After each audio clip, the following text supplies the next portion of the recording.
Welcome. Today we're going to be having a look at the first of the practical tests that were given in March. This is a database and object-oriented programming exercise involving a database with just one table and only a few fields, and then a small class that you're going to have to add not a complete set of code for, but something enough to make it basically functional. The question looked a little bit like this.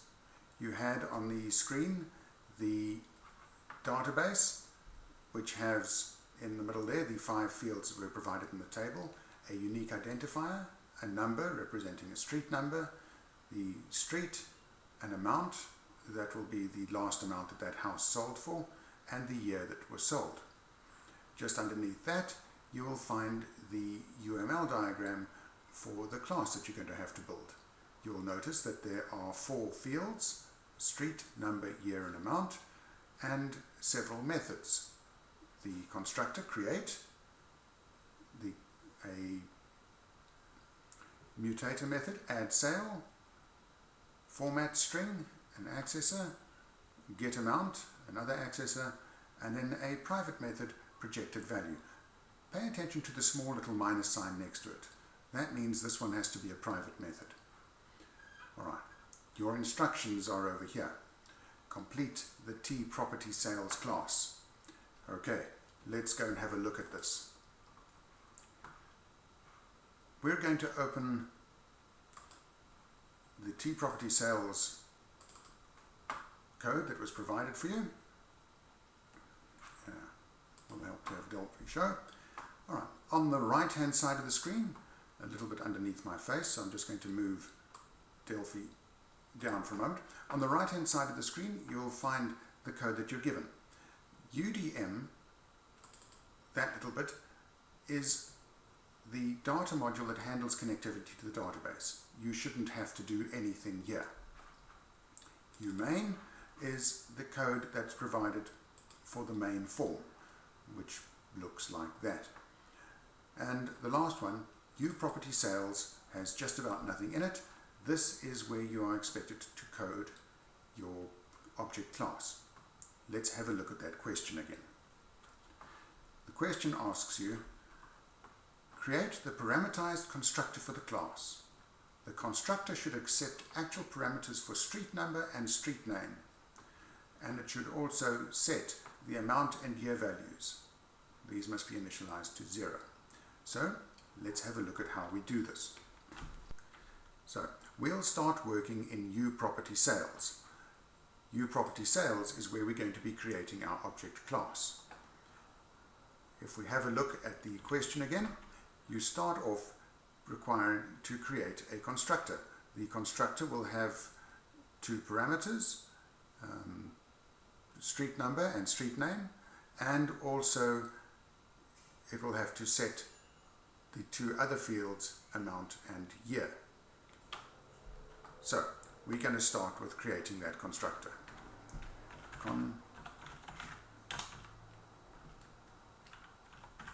Constructor, create.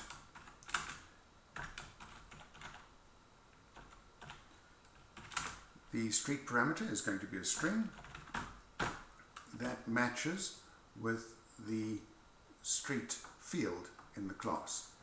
And then P number, the order doesn't actually matter, it depends on how you apply them. It's going to be an integer. This one is to match with the number field in the class. There's a handy little shortcut code that you can remember, Shift, Control and C, and that auto-completes the class definition for you, at least as far as you've completed methods. So we're going to set street to P street, and we're going to set number P number. Those are the fields that were initialized in the constructor. There are 2 other fields. Remember the question. The question requires you to also initialize amount and year. So we're also going to have to set those 2 values. Amount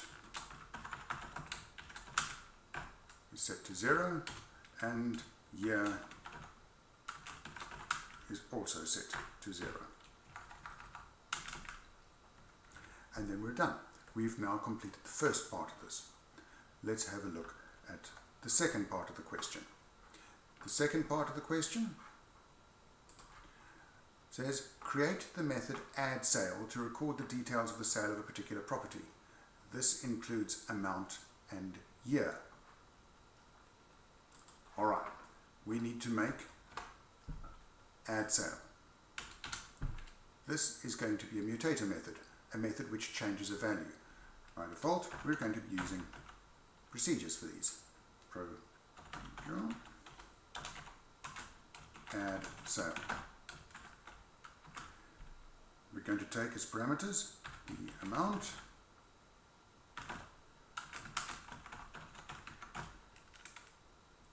this is going to be linking, referring to the amount field. So we'll use currency as that's how that field is set. And we're also going to include year.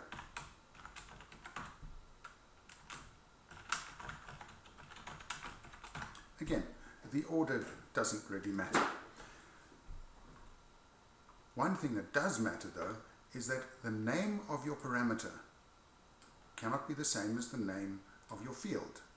You're going to get yourself into an awful mess if you use the same name. The parameter name will have scope. That's the one that was declared most recently, which means that without a little bit of fancy footwork, you won't be able to access the actual class field name. So make life easy for yourself. Don't use the same name. The P that I'm using as a little prefix for these ones is short for parameter. It's to remind me which one I'm dealing with. Okay, Shift Control C again, and it creates add sale. Also a very simple one. We're going to be setting amount and year. Amount is going to be P amount. Year will be P year. Very simple. Nothing difficult yet. Right, let's have a look at the third question. The third question in this one says, create the private method project value. Even if you didn't notice the little minus sign provided in the UML diagram, you're being told that this is a private method. This method returns a projected value for the house based on the assumption that a house increases in value at 8% per annum. Use this formula. You're not being asked to do any fancy maths. The maths is being given for you. The power routine over there is defined in the Delphi maths unit. Okay.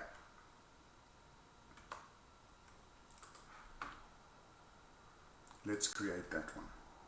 This is a private method, so it's going to appear in the private section of your class. It has to return a value. That means it's going to be a function. Function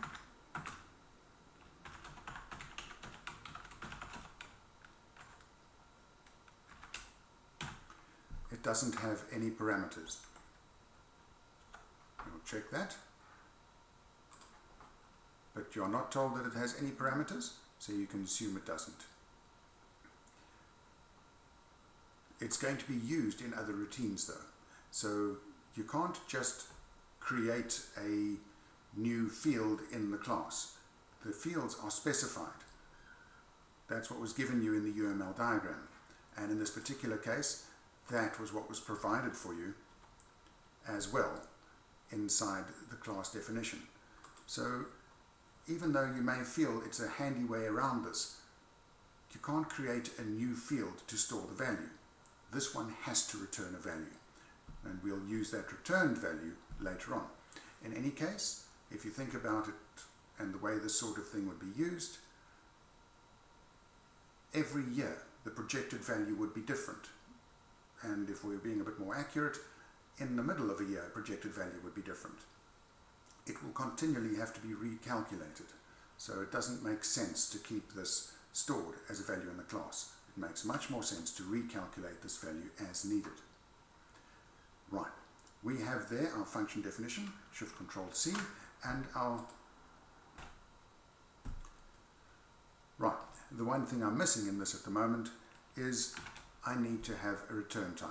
This is going to be returning a value, so it is also going to be currency. Okay, Shift Control C. We're going to be using this little formula, the one provided in the paper. Value equals amount times 1.08 to the power of however many years it has been since the property was last sold. The power function provides that functionality, 1.08, comma, the number of years. So if this house was sold 3 years ago, that would be 1.08 times 1.08 times 1.08. Let's type our formula. This is a function, so we're going to start with result. We are going to be returning a value.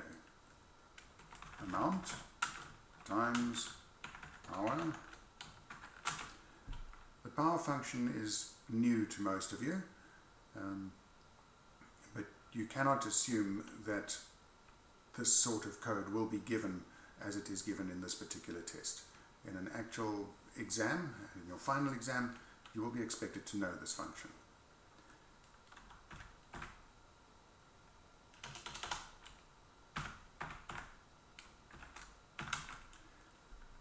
We're going to subtract the last year of sale from 2020, so 2020 minus year.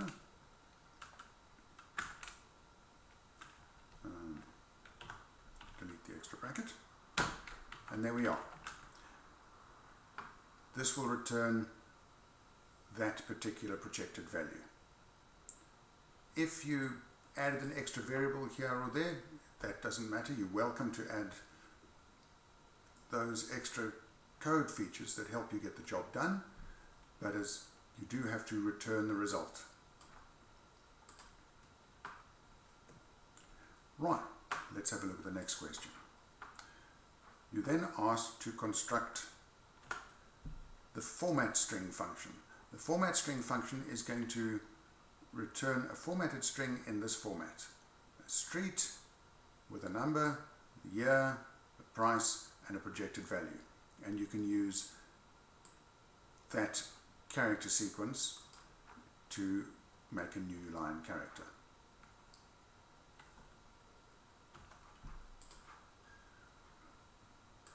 This is a public function. It must return a value, so it's going to be a function.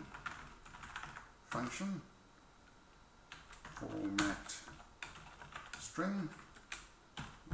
Again, there are no parameters. It is returning a value, and the value it's returning is a string. Shift Control C, and we get this little piece of code again. Right.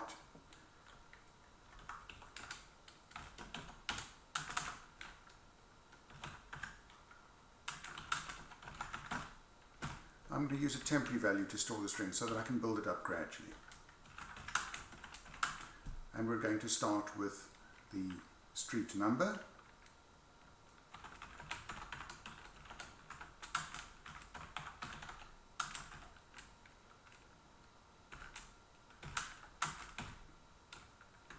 I don't want it to appear on top of the street, so we put a little space in, and then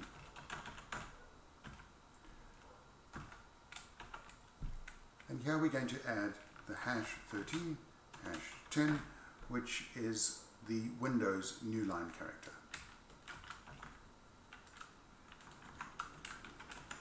Let's add the next little bit. The next little bit, we're adding it to the existing string TMP, is going to be the year. It required the word year plus the year again. The last year of sale. Again, we're going to add the new line characters.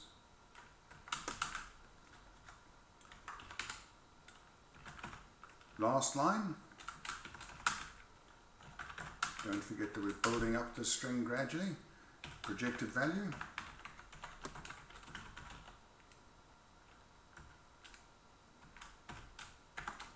And the projected value will be a value that we receive from our property sales. Just to make this clear, I'm going to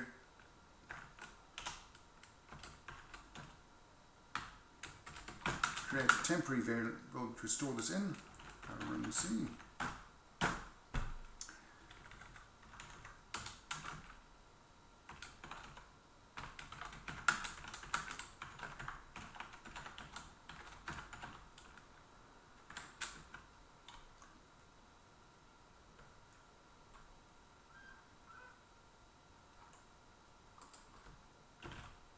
Small spelling mistake there. Alright. See, PRJ val is going to currently have the projected value for this particular property, so we need to convert that. This is in currency format, so we're going to use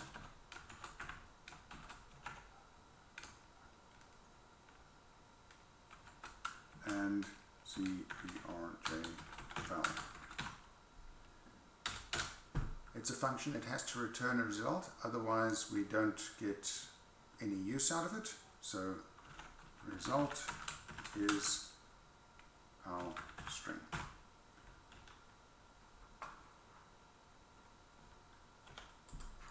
And there we are. That takes care of the class part of this. The second part is the database programming. We're going to be moving over to the main section of the program at this point. The main section of the program uses some of the database facilities, but it is also a place where you're going to be expected to use this class.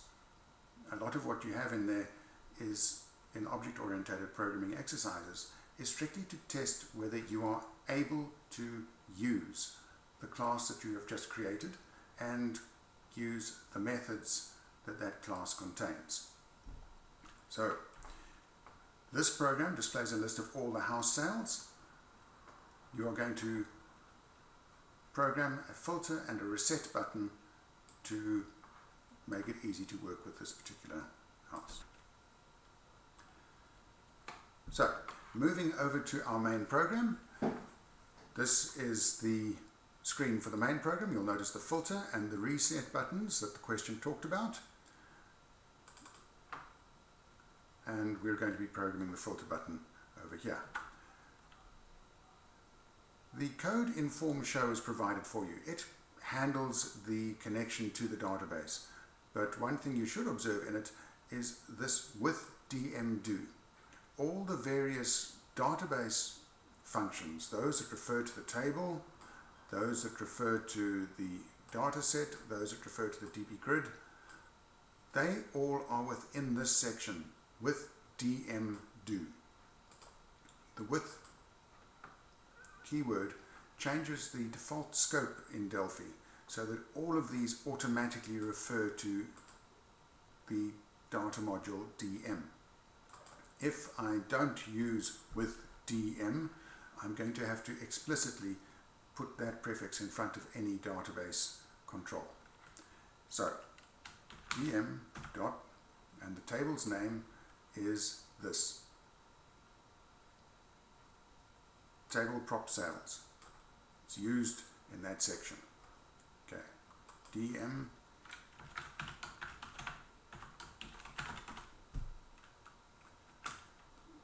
that information will usually be provided in your exam paper. So,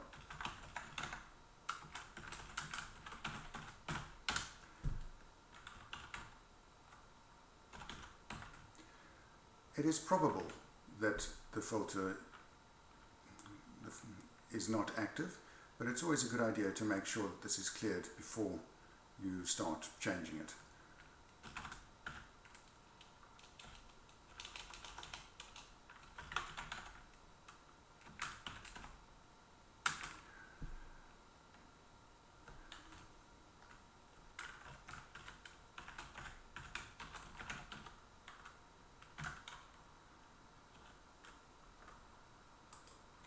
filters work a lot like the where clause in an SQL statement.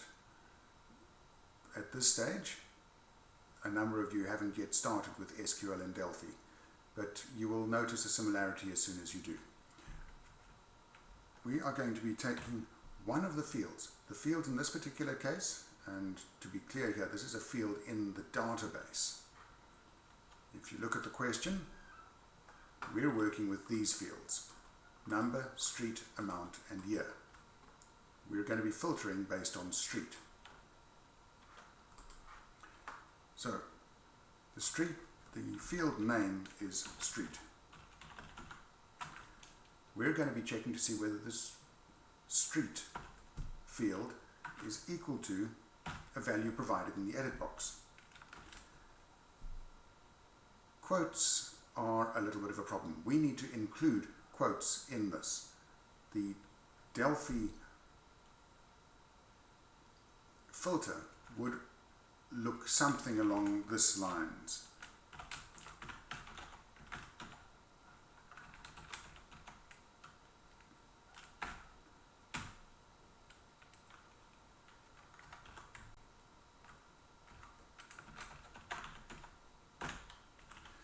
This section that I'm highlighting now is what I actually want to send to the database. But the problem is, it needs a quote. Delphi provides a little function, quoted string, to take care of that.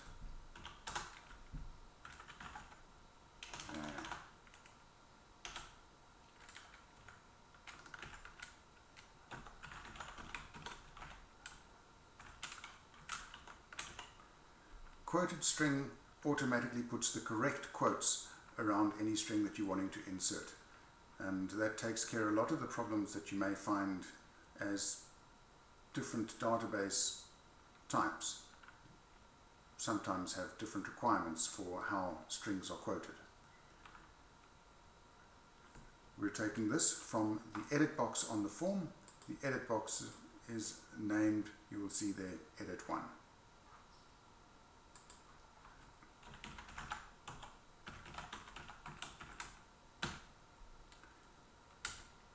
Alright, we have set up the filter, but what we haven't yet done is made it active.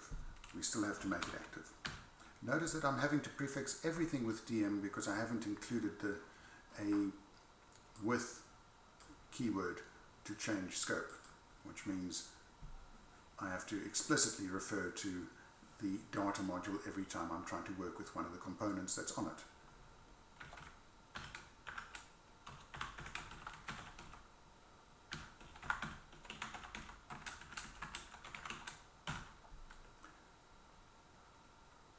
As always, spelling is important.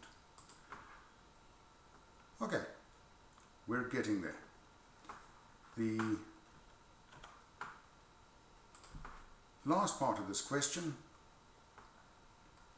when a user selects a record, they can press Get Detail, and this will show a summary of the sale. We've left out the Reset button. The Reset button is really easy. The Reset button is a lot like the filter, but all we're going to do is set the filter, set filtered to false. Reset DM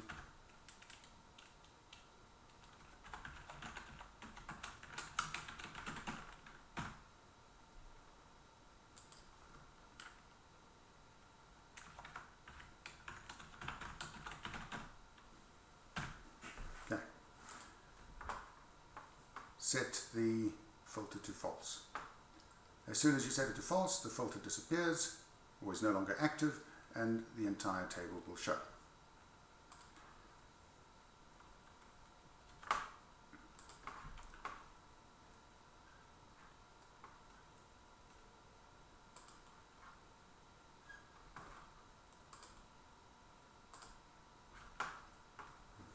Sorry, didn't mean to leave there. Okay. When a user selects a record, they can press Get Detail.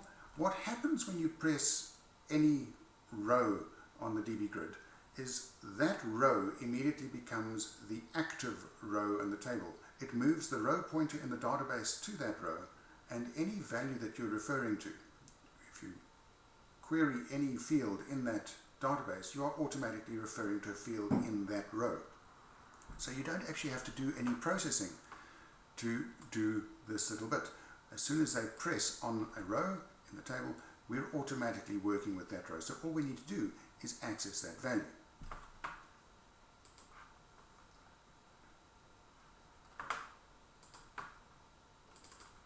Let's look at get detail. But there are some minor little things in this question that you are going to have to look at. The first one is we're going to have to use the object we created. When a user selects a record, which contains a summary of the sale and the project value of the property, complete the code to instantiate a house object. So every time we click on this, we're going to create a new house object to work with. Let's do that. Here's my detail button click. We're going to be using a house object.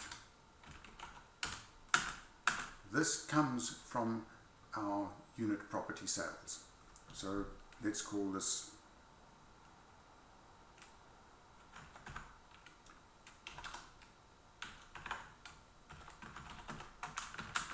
and it's going to be of the same type as we have here, T property sales.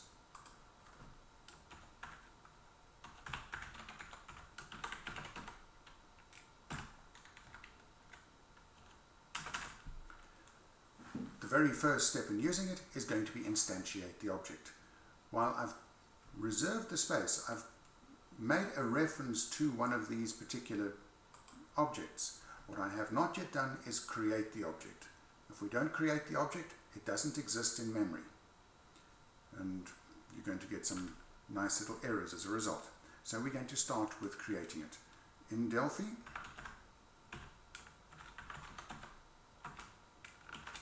we do that this way.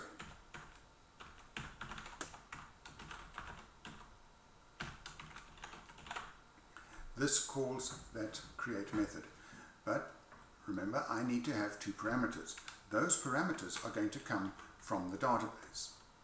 Let's just have a look at what those fields are again.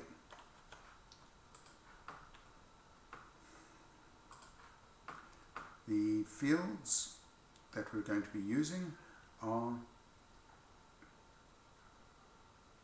street number and street name. And in the database, those fields in the database table are called street and number.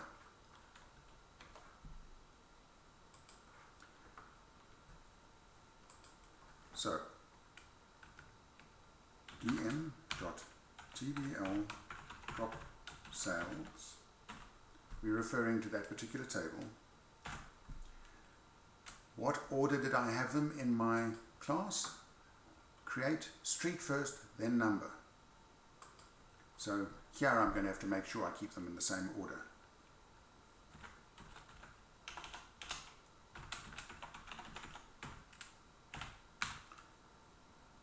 And dm.tbl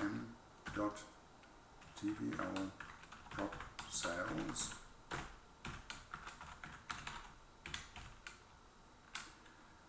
this refers to the street field in table prop sales, which is coincidentally on the data module.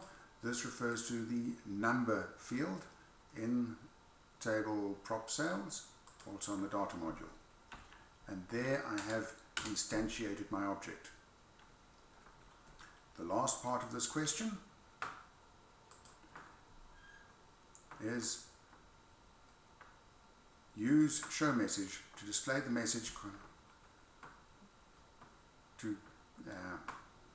use show message to display the message containing the detail and the object's format string routine to generate a summary of the property.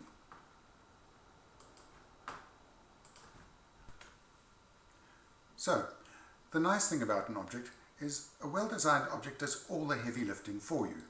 It contains all the routines that you need that will handle everything that you need to do to manipulate the object. In this particular case, if we have a look at the object that we're busy with, format string, which we're going to be using in this routine, handles everything to do with formatting the string. It uses a projected value that we calculated in the projected value method. So when we're using this, we don't have to worry about those calculations. These calculations are already done for you in the object methods. Let's add this now. So, show message.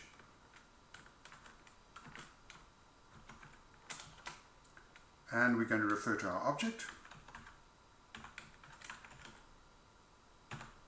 Prop house. And there we call the public method that we created, format string. So, let's see if this all works. Always save. Right, we run the program. It opens with the initial database. There are the data fields. Let's scroll down quickly and see if we can find a short little string. Clegg. Let's have a look at Clegg. We're going to have a look at Clegg Street. There we are. There are all the houses in Clegg Street. Select one, get detail, and alright. It's never been sold.